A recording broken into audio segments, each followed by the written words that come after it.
Reka tubasuhuze kandi tubahe ikaze nshuti bakunzi b'ibiganiro byacu, tubashimire ko mukomeje kubana natwe mu biganiro byacu bitandukanye bya buri munsi.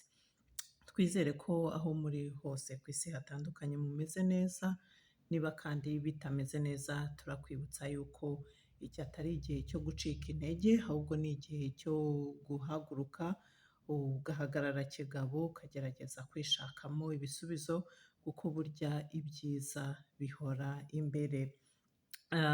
Nanone nk'uko tubimenyereye turabanza dushimire buri muntu wese wamaze gukora subscribe kuri iyi channel, ni iby'agaciro gakomeye, muri abantu b'agaciro pe, kuko ni mwebwe mutuma tubasha kugira imbaraga, ni mwe mudutera inkunga yo gukomeza gukora ibiganiro nk'ibi byubaka benshi.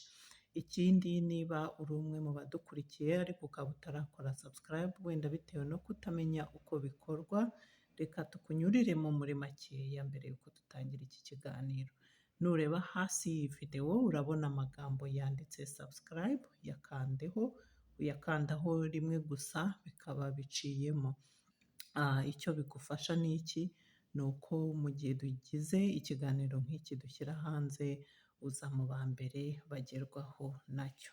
Urumva rero ko gukora subscribe kuri iyi channel ni iby'agaciro. Hanyuma nk'uko wamaze kubibona, uyu munsi tugiye kuganira ku mudamu. Umudamu ushoboye arangwa n'iki? Nibyo tugiye kuganira uyu munsi. Ikintu cya mbere kiranga umugore ushoboye, ariringirwa. Iyo hari imyanzuro igomba gufatwa mu muryango, atanga ibitekerezo byiza kandi byubaka. Kandi akabikora akomeza no kwibuka cyangwa se kuzirikana ko agomba kugandukira umutware we akamwubaha. Ibi bituma umutware we cyangwa se umugabo we amwizera, agahora azi neza ko umugore we ari wa muntu ushobora gufata imyanzuro ikwiye, kandi akumva ko atagomba kubikora cyangwa se gukora buri kantu kose abanje kumubaza. Ikindi kintu cya kabiri kiranga umugore ushoboye, arangwa n'umwete. Akora ibishoboka byose mu gihe yita ku muryango we, yirinda gusesagura kandi akoroshya ubuzima. Ntabwo ari wa mugore ugura ibintu kuko yabonye kwa kanaka babifite, cyangwa se ngo ni uko ari ibigezweho.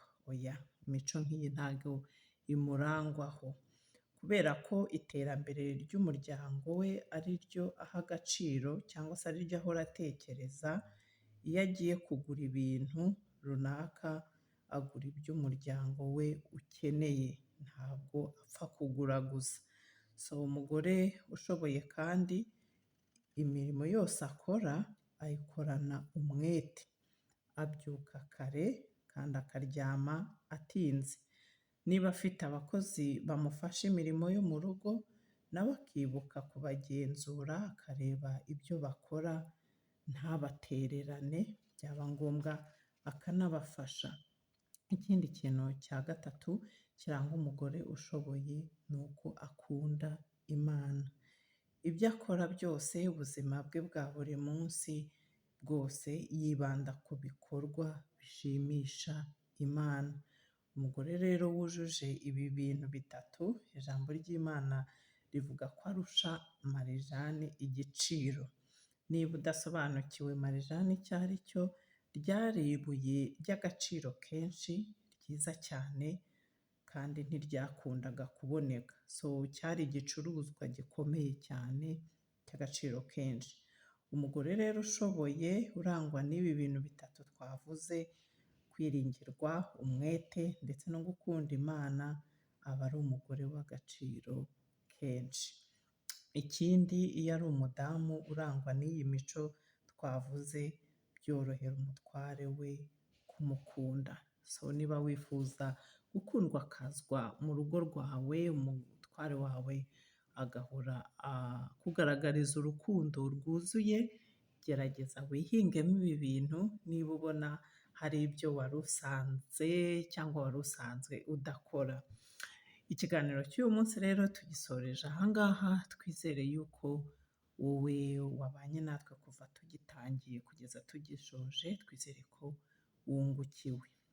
Niba kandi wagikunze ubona harimo inyigisho zafasha bagenzi bawe, turagushishikariza kutakihererana, gerageza ugisangize bagenzi bawe. Bikorwa bite? Reba hasi y'iyi videwo urabona amagambo yanditse share, uyakandaho noneho ukabasha kubona uburyo bwo kugisangiza abandi. Ikindi natwe ubitwereke nabyo bikorwa gute, nureba hasi y'iyi videwo urabona andi magambo yanditse like, uyakandaho natwe tukabibona. Naho ubutaha rero mukomeze mubane n'Imana, ikomeze ihire imirimo y'amaboko yanyu yose kandi barinde. Bye.